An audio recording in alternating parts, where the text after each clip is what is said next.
Hello बच्चों, class 12th chemistry की unit first में हम लास्ट क्लास में पढ़ रहे थे प्रैक्टिस प्रॉब्लम्स। यूनिट सेल के प्रैक्टिस प्रॉब्लम पढ़े थे कि फॉर्मूला कैसे बनाते हैं, और दूसरा रेडियस और distance between two nearest neighbours, वो हमने कैलकुलेट करे थे। ठीक है, अब हमारा नेक्स्ट टॉपिक स्टार्ट हो रहा है क्लोज पैकिंग।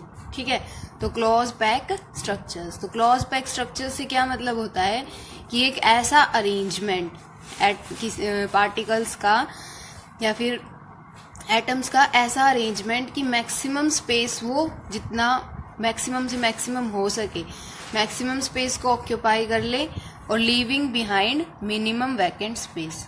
मैक्सिमम स्पेस को ऑक्यूपाई कर ले और कम से कम जगह छोड़े।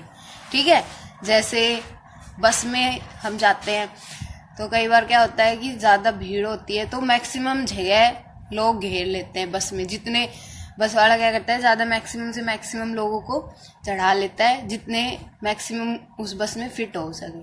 ठीक है, और उनके बीच में जो गैप होता है वो मिनिमम हो जाता है, तो मैक्सिमम जगह ऑक्यूपाई कर ले, मिनिमम जितना कम से कम स्पेस छोड़ सके वो। तो उस अरेंजमेंट को हम बोलते हैं क्लोज पैकिंग।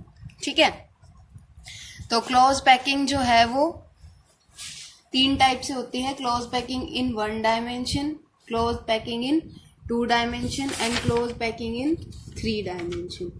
ठीक है, तो देखो 1 डायमेंशन में क्लोज पैकिंग कैसे होगी। तो ये हमारे पार्टिकल्स प्रेजेंट है।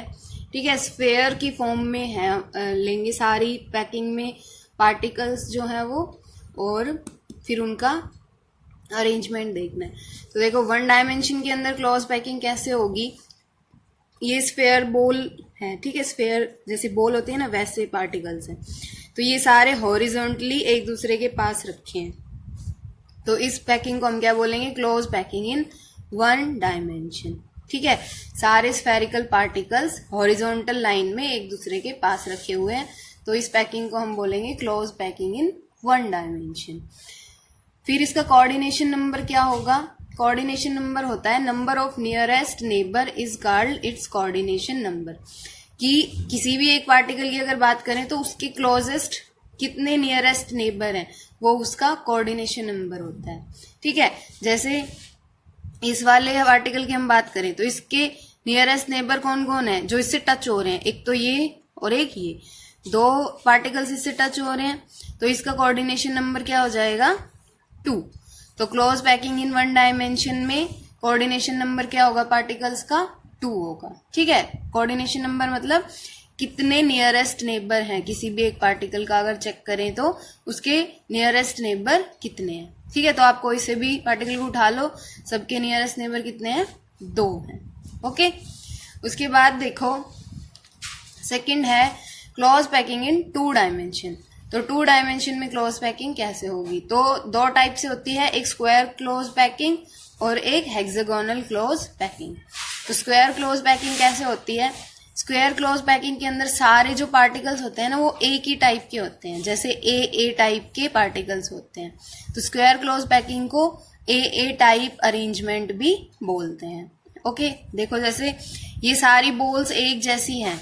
ठीक है, ये हमने रखी, फिर इन्हीं बॉल्स, इस बॉल के नीचे दूसरी बॉल, इसके नीचे दूसरी, ऐसे करके बॉल के नीचे बॉल, सारी एक जैसी बॉल है, और इसको एक दूसरे के नीचे रख दिया हमने।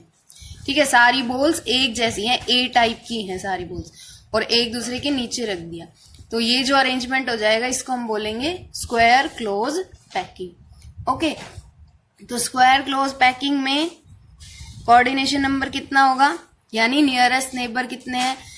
अब देखो इस पार्टिकल की अगर हम बात करें तो कितने पार्टिकल इसके टच हो रहे हैं, एक ये, एक ये, एक ये और एक ये, तो 4 पार्टिकल्स टच हो रहे हैं, तो इसका कोऑर्डिनेशन नंबर कितना हो जाएगा, 4। ठीक है, कभी यूं सोचो कि इसके तो और टच नहीं हो रहे, तो जैसे ये अरेंजमेंट बताया ये तो हमने थोड़ा सा ले लिया, ऐसे ही बहुत सारे उसके अंदर पार्टिकल्स प्रेजेंट होंगे। तो आप किसी भी पार्टिकल को चेक करोगे तो 4 नियरेस्ट नेबर, 4 जो पार्टिकल्स है उनसे टच हो रहा होगा। तो एक तो देखो इससे यहाँ पे हो रहा है, इससे यहाँ, यहाँ और यहाँ, तो कितने से हो रहा है, टोटल 4 पार्टिकल से टच हो रहा है। तो कोऑर्डिनेशन नंबर क्या हो जाएगा स्क्वायर क्लोज पैकिंग में, 4। ठीक है, और देखो स्क्वायर क्लोज पैकिंग क्यों बोल रहे हैं, क्योंकि ये 4 पार्टिकल से टच हो रहा है ऐसे स्क्वायर की फॉर्म में, तो इसलिए हम इसको बोलते हैं स्क्वायर क्लोज पैकिंग, या फिर दूसरा नाम इसको देते हैं ए टाइप अरेंजमेंट।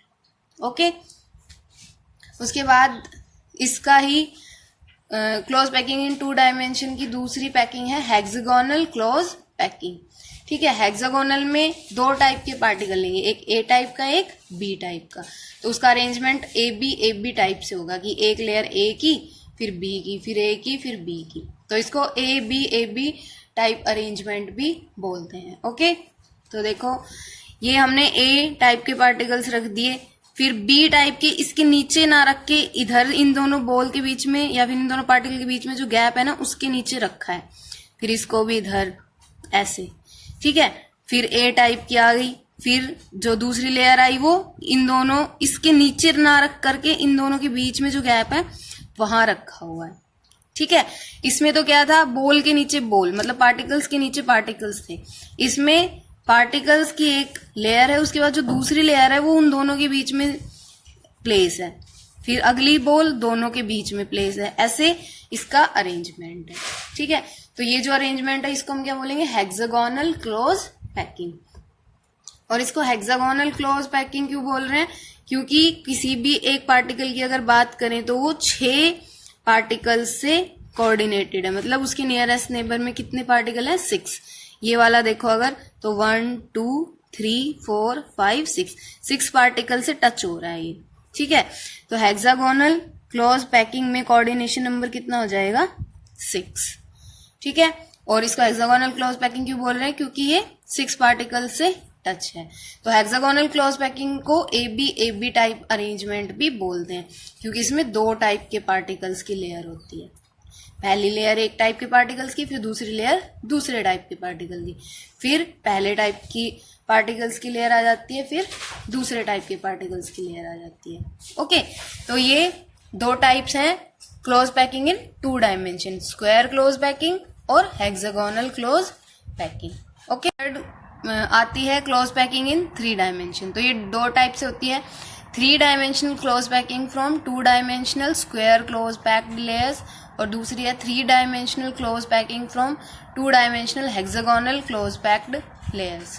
ठीक है, तो ये जो पैकिंग है ये 3D में है, तो 3 डायमेंशन में है, तो थोड़ा सा इसका जो अरेंजमेंट है उसको इमेजिनेशन के थ्रू समझना है, क्योंकि 3D में है तो हर चीज़ हम नोटबुक पे लिख के इसको नहीं बता सकते, 3D में है इसलिए थोड़ा सा इमेजिन करके इसकी दिमाग में पिक्चर क्रिएट करके फिर समझेंगे। ठीक है, तो देखो जो पहली हम बात कर रहे हैं 3 dimensional close packing from 2 dimensional square close packed layers, तो वो ऐसे होगी। अभी देखो उसमें 2 डायमेंशनल क्लोज पैकिंग में हमने पढ़ा था स्क्वायर क्लोज पैकिंग, तो स्क्वायर क्लोज पैकिंग क्या थी, ये अगर पीछे का और इधर का इमेजिन ना करें, ये आगे आगे वाली लेयर्स देखो, ये वाली लाइन, ये वाली लाइन और ये वाली लाइन, तो ये वाली लाइन, ये आगे की जो ये 4 लाइन है ए वाली, ये क्या स्क्वायर क्लोज पैकिंग बना रही है ना, square close packing in 2 dimension में बना रही है।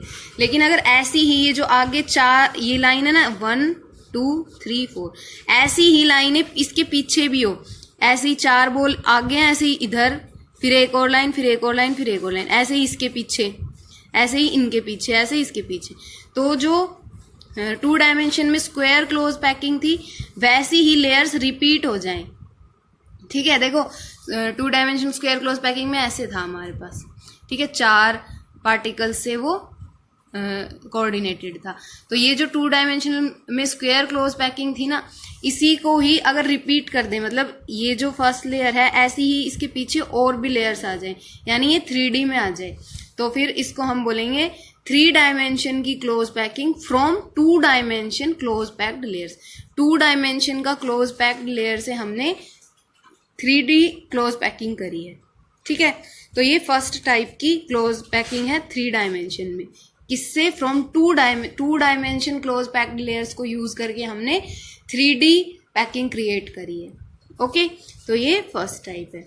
सेकंड टाइप देखो, सेकंड टाइप में सेकंड पैकिंग है 3 dimension close packing from 2 dimensional hexagonal close packed layers. तो अभी जो हमने 2 डायमेंशन में हेक्सागोनल क्लोज पैकिंग पढ़ी थी ये वाली, कि इसमें 6 पार्टिकल से ये अटैच है। तो ये वाली जो लेयर है ना, ये वाली यूज करेंगे हम 3D के लिए। तो ये एक लेयर ले ली, हेक्सागोनल क्लोज पैकिंग। अब 3D में है तो इसके ऊपर हम एक और लेयर प्लेस कर देंगे, ऐसी ही जैसी ये है ना, ऐसी ही इसके ऊपर एक और लेयर रख देंगे। ठीक है, तो देखो ये जो येलो कलर से डॉटेड वाले जो सर्कल है ना, ये वाली लेयर हमने एक और रख दी इसके ऊपर, बी लेयर। ए लेयर तो ये वाली थी हेक्सागोनल क्लोज पैकिंग वाली, और फिर इसके ऊपर ही येलो वाली एक बी लेयर हमने रख दी है। ठीक है, तो बी लेयर रख दी और ए लेयर। फिर ऐसे ही ये जहां पे ये जगह थी ना, इसके ऊपर एक बॉल आ गई। जब ऐसी ही लेयर इसके ऊपर हमने रखी तो ये जो यहाँ पे जो बीच बीच में वैकेंट स्पेस था, इसके वो वैकेंट स्पेस कवर हो गया। फिर ऐसे ही इसके ऊपर थर्ड लेयर, ऐसे ही सारी लेयर्स रखेंगे। तो ये वाली जो क्लोज पैकिंग होगी उसको क्या बोलेंगे? Close packing in 3 dimensional from 2 dimensional hexagonal close packed layers. तो ये हेक्सागोनल क्लोज पैक्ड लेयर्स को यूज करके 3D में क्लोज पैकिंग करी है। ठीक है, और ये वाली स्क्वायर क्लोज पैक्ड लेयर्स को यूज करके 3D क्लोज पैकिंग करी है। ठीक है, जो 2 डायमेंशन में स्क्वायर क्लोज पैकिंग थी और हेक्सागोनल क्लोज पैकिंग थी, उनसे ही अब हमने 3D की क्लोज पैकिंग करी है। ये तो from square close packed layer से, और ये हेक्सागोनल क्लोज पैक्ड लेयर से। ठीक है, फिर इसके बाद आता है कवरिंग ऑफ वॉइड्स। तो जो इनके बीच में ये जगह बनती है, इसको कवर कैसे करेंगे, और उन वॉइड्स का नाम क्या होगा? जो इनके बीच में जगह है उनको वॉइड्स बोलते हैं, और उन वॉइड्स का नाम क्या होगा? ये इस फिर कवरिंग ऑफ वॉइड्स के बारे में हम पढ़ेंगे नेक्स्ट क्लास में। ओके, तो वीडियो को अच्छे से समझना, तभी कवरिंग ऑफ वॉइड्स समझ आएगा। और थोड़ा सा 3D में है तो माइंड में थोड़ा सा इमेजिन करके इसको समझना पड़ेगा। बॉल्स को इमेजिन करके उसके अकॉर्डिंग समझने का ट्राई करना। ओके, इससे आगे कवरिंग ऑफ वर्ड्स हम पढ़ेंगे नेक्स्ट क्लास में।